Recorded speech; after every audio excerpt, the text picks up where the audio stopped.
Hi y'all, welcome to Petite Weaver Crafts episode 40. I'm recording here today on May 5th, 2017. Apologies for the delay in the episodes.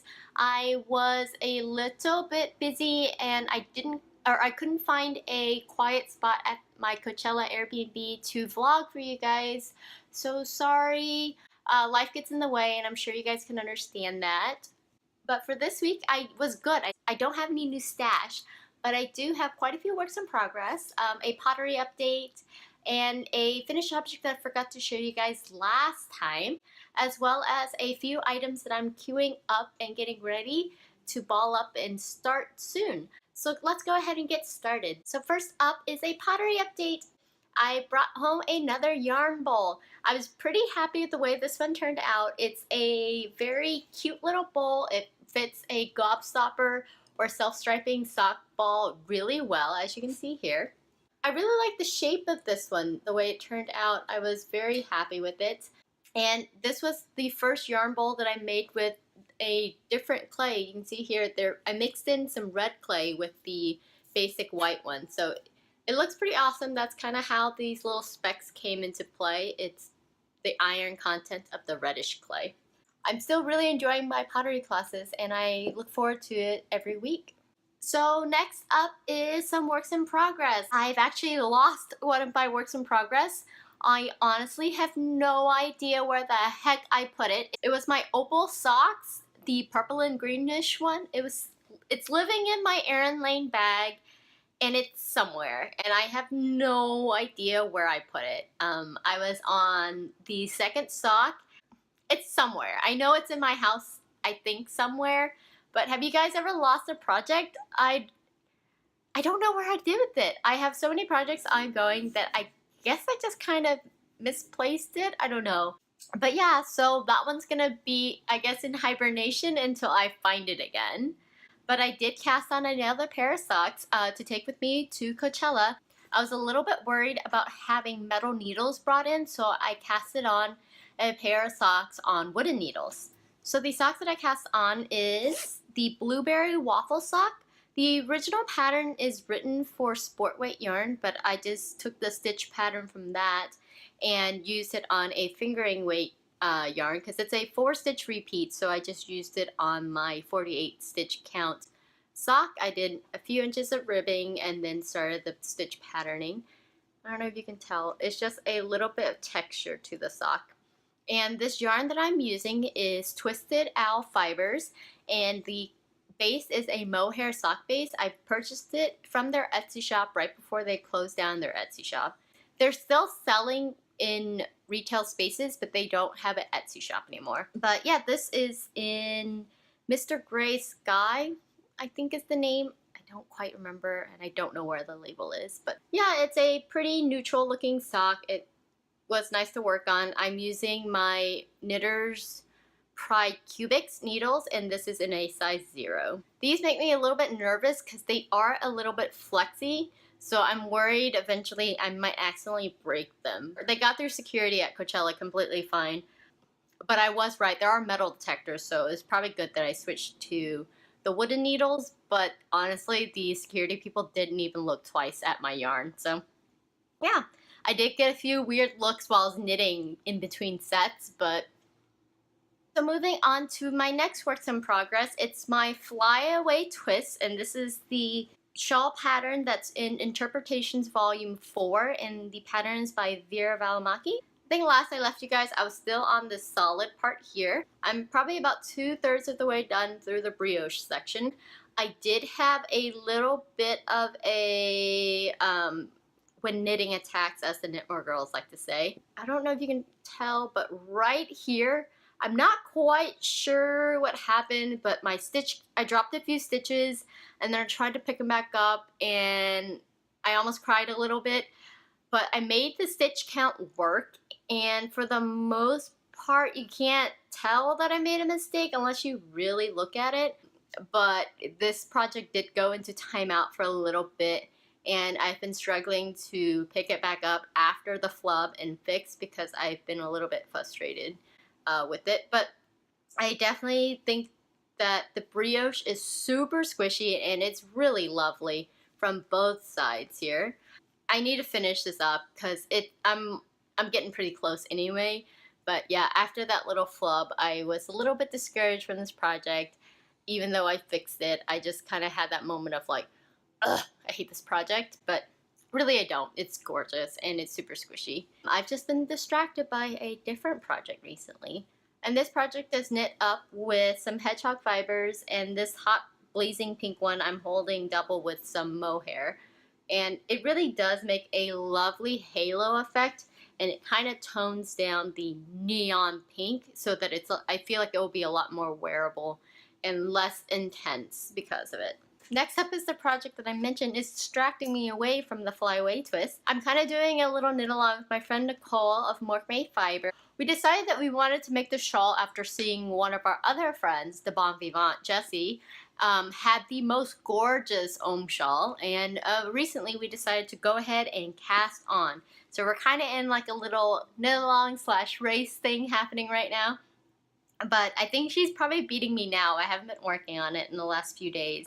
The shawl is a large rectangular shawl that has buttons on 2 of the sides so that you can kind of wear it as a poncho, a shawl, a kind of shrug, a cardigan thing, in a bunch of different ways, pretty much. It's supposed to be a Aran or worsted weight poncho, but I'm actually using a mix of worsted and DK weight. And here it is so far. A little while back, I had showed off some yarn that I thought I might want to use for this, but I've completely changed my mind. I don't think any of the colors are the same, but I am using a bunch of Knitpicks. So the gray, the navy, and the burgundy are all Knitpicks colors, and this yellow here is the matte Tosh DK in the color Candlewick. But yeah, this is knit flat, so I had to do this 2-color colorwork portion flat. And purling with colorwork is not the funnest, but I got through it okay, and I'm pretty happy with the way the floats look. I always love a good set of floats on the back because, I don't know, there's just something so satisfying about seeing your colorwork looking so neat from both sides. I'm probably about 1/3 of the way through the shawl so far. Like I said, it is a rectangle, so once I finish this middle gray ridged section, I will have to repeat the colorwork and the striping on the other side. This should end up being a pretty good schlanket, so I'm pretty excited to have it going, and it is fun and pretty fast because it is worsted. I'm so used to working with fingering weight that anytime I pick up something that isn't, it seems like it zooms by. But yeah, I'm enjoying it. This is going. And Nicole, if you're listening, I'm totally going to try to beat you. We'll see if it happens, but I'm totally trying. Alrighty, next up is some sewing things. I don't know if I mentioned this last time, but for Coachella, my friends and I were trying to kind of go as like hipster Disney princesses. The princess that I had selected was Moana, so I kind of had a coral color bikini and a little kind of a floral crown thing going on, but I also wanted to sew my own skirt. So here I kind of whipped this thing out right before I left, literally. I probably finished it half an hour before I had to drive off. But I made a basic high-low skirt with a elastic waistband. It's not finished or anything, the edges are raw, but it turned out pretty well. I just did a basic kind of ruche skirt, and then I laid it out onto my cutting mat and made a S-shaped curve. It ended up pretty well. I was a little bit worried, but I was so short for time that I was just like, YOLO. And it worked out. I'm pretty happy with it. I might need to make some real skirts in the future because this one is a completely see-through skirt. I wore it over the bathing suit, so it didn't matter, but I really like the look of it, and it was pretty straightforward and easy to do, so I feel like I need to make a few more of these. I really like wearing high-low skirts. Next up is the project I mentioned I forgot to show you guys. Right before my move, I finally finished my hand-woven hand-spun fabric because I didn't want to move the loom with the warp still on it. So this fabric has not been fulled, but you can see the lovely texture here. It will actually look completely different once I full the fabric. So fulling is when you kind of agitate the hand-woven fabric so that all of the individual threads kind of mesh together better. Right now they're sitting really stiff and they're like uniform rows and everything, but once you kind of wash it, they kind of fluff up a little bit so they get more interlocked. I'm combining the fulling process with the dyeing process since I'm going to be agitating the fabric a little bit anyway while I'm dyeing. Originally I had intended to dye this with indigo. I think I might wear the end product a little bit more if I actually dye it with cochineal.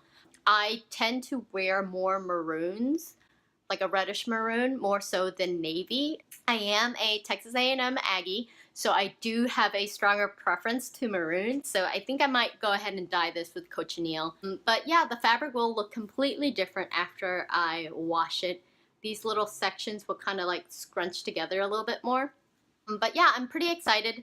I ended up with about 3 yards of this, and hopefully that should be enough for me to make a skirt and a short sleeve or 3/4 sleeve bodice on top of it. I'm planning on probably using the Betty with a high neck bodice top and then just a regular pleated skirt. This, once again, this was my hand spun, hand woven fabric, and you can see here the ends of my hand spun. If I remember correctly, this was a 80/20 BFL and silk base that I spun from roving into the yarn, which then I used to make the hand weaving, and hopefully I'll be able to make a dress out of this. So from start to finish, it feels pretty good. I'm glad I got it off the loom. Once I actually focused on the weaving, it went really fast, but I've just been kind of like not really into weaving for a little while. But I'm really glad I finished it up before I moved. And this should be a pretty awesome project when everything is said and done. So the next thing I have is a project that I'm queued up.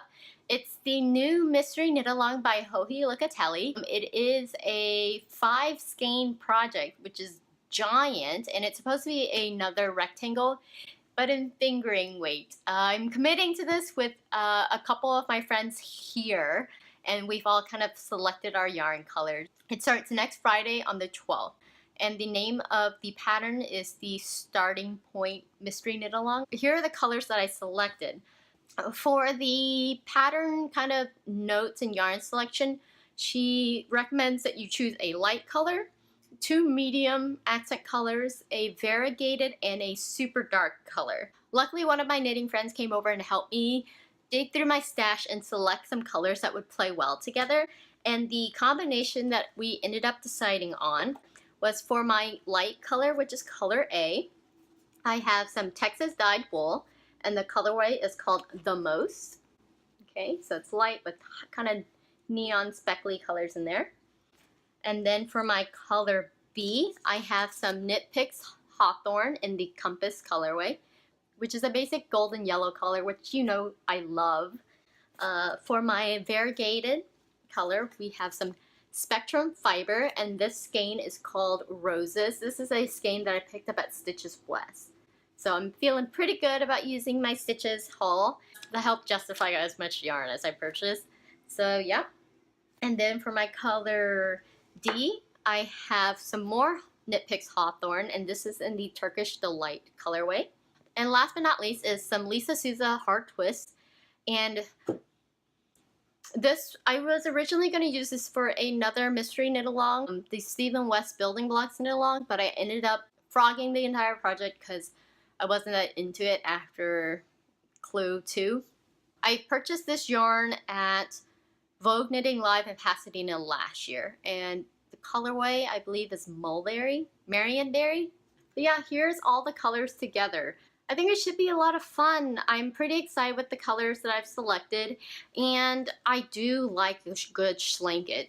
It's not super practical for LA, but it's actually pretty cold here today. I think it dropped down to about 65 and it's kind of overcast. So yeah, I need to wind these all up before I leave for Texas right after I finish recording this podcast, pretty much. I'm heading to the airport. I wasn't sure which colors are actually going to be in the first clue, so I have to wind up all 5 of them and take them with me.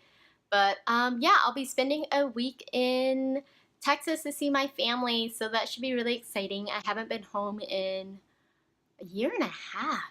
Wow, time flies. I'm going to be enjoying a lot of home cooking, just In general, a lot of food. I have some high points that I always like to hit when I head home. I'll also be heading up to Texas A&M. I have some friends to visit up there, and my friend is also graduating from vet school. So this should be a ton of fun, kind of crazy and busy. But then I'm heading over to Napa for another friend's birthday party. So the next podcast episode won't be for 2 weeks. I'm committing to that. I don't want to overcommit myself and say that I might be able to record something in between on vacation, because it's probably not going to happen, honestly. So in 2 weeks, I will be home by then and resettled in, and I will have another podcast episode then. Thank you for being so patient with me. And as always, follow me on Instagram as Petite Weaver to kind of see my adventures in real time. And I will talk to you guys next time. Thank you again so much, you guys. Bye. Oh, I'm leaving this pretty girl behind with her daddy while I'm going home. She's gonna be pretty sad, I think, but she's probably just gonna take over my craft room and sleep on all my things while I'm gone. Bye, you guys. Bye.